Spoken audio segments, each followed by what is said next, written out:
In this video, I will be diving into the latest Tears of the Kingdom trailer and dialing things in on a major part of the brand new footage that was shown, the new and improved Blood Moon. This horrifying object played a huge role in Breath of the Wild, right? But I feel it's going to be even more powerful and way more dark and demented in Tears of the Kingdom. This new Blood Moon was brought to life by the cunning and malevolent Ganondorf, who has shaken the world of Hyrule once again to its core. Let's talk about how the great King of Evil plans to do that.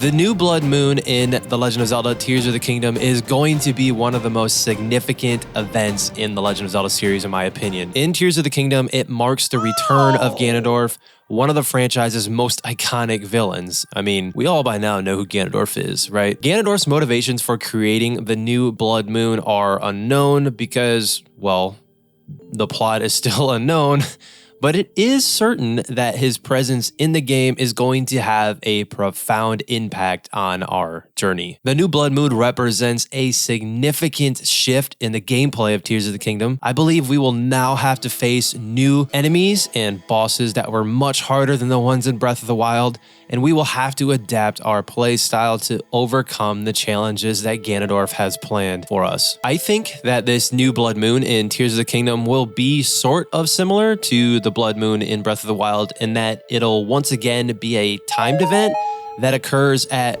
predetermined intervals throughout the game. The new Blood Moon could change the way the world of Hyrule behaves, for example, making it way more challenging for us to navigate. Can you imagine trying to explore the world of Hyrule in Tears of the Kingdom with really no boundaries or obstacles in your way? You know, just running along, enjoying the scenery.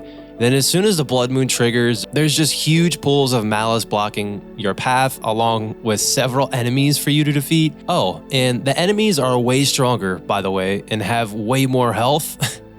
This would be epic. Come on. This new Blood Moon may also unlock new areas of the game or make previously inaccessible areas accessible. An example I think of here is maybe only being allowed to access certain caves or dungeons only when the Blood Moon is out. Pretty cool. Tears of the Kingdom's new and improved Blood Moon could dramatically impact our journey in other ways as well. The Blood Moon event will force us to make different and strategic decisions that will impact our progress through Tears of the Kingdom. It could be one of those things where if you don't find a way to defeat all of the enemies that spawn with the Blood Moon, you could potentially lose certain items, or maybe your health gets cut in half. Just some ideas I want to throw out there. And by the way, if you're new, my name is D-Rock, and I create content like this based on the Zelda franchise. So remember to subscribe if you haven't already to keep it locked in right here for all things Zelda. Appreciate your face. Ganondorf is one of the most recognizable and iconic characters in the Legend of Zelda franchise. He is the main antagonist in many of the Zelda games, and his evil plans and schemes have threatened the kingdom of Hyrule over and over again. Ganondorf is a powerful wizard and warlord who seeks to conquer Hyrule and rule over its people. He is known mostly for his cunning and brutal tactics, making him a formidable opponent once again, this time around for the hero of the game, Link. At least that is who we all can assume will be the hero. In Tears of the Kingdom, especially after that magnificent trailer we got Zelda Crew, it is very likely Ganondorf returns as the mastermind behind the Blood Moon, right? It is unknown exactly what his motivations are for creating the new Blood Moon as of the making of this video, but it is likely that it is part of his larger plan to take over Hyrule and rule as its supreme ruler, as that's usually the reason behind his evil intentions. I think our role in opposing Ganondorf and the new Blood Moon is to obviously navigate the challenges presented by the Blood Moon and to stop Ganondorf's plan. In order to accomplish this, though, we will need to face the new and even stronger enemies, solve way more complex puzzles, and defeat bosses with a power level we have not seen before. We will need to use our skills and our wits to overcome these unknown obstacles in our path to stop Ganondorf's evil plans. I think we will also need to make strategic decisions, such as choosing which areas of the game to explore, in which order, and which items to use against a specific type of enemy that will impact our progress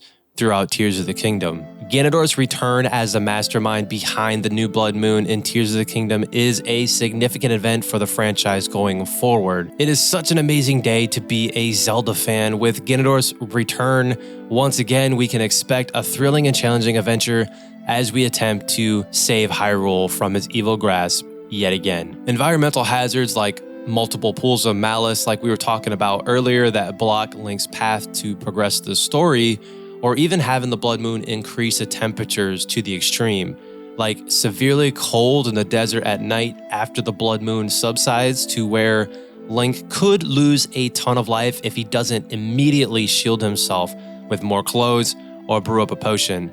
And then the same with extreme heat during the day. I realize this was implemented in Breath of the Wild. I get it, I understand. But my theory can make things way more difficult and take things to the extreme. Even though this was present in Breath of the Wild, it was super easy to counter in my opinion. The new Blood Moon could also alter the properties of certain items, which would also add to the difficulty of Tears of the Kingdom. What if we came across a situation where the Blood Moon triggers, right?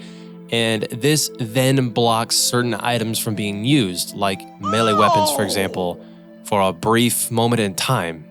Talk about challenging. I think one of the biggest things I'm looking forward to is just how the Zelda community is going to react to this new Blood Moon and how much of a bigger impact I think it'll have on the game. We are so eager to see how this game as a whole is going to impact the new Hyrule and the Zelda franchise's lore as a whole. I personally think the buildup and anticipation of what's to come with this new Blood Moon can be compared to one other significant event in the Zelda series that always gives me chills each and every time I play it, which is the return of Ganondorf in Ocarina of Time. Now, my question to you, Zelda crew, is how big of an impact do you think the Blood Moon in Tears of the Kingdom will have on the story? Are you of the same mindset as me, where you think the Blood Moon is going to be bigger and better and way more powerful?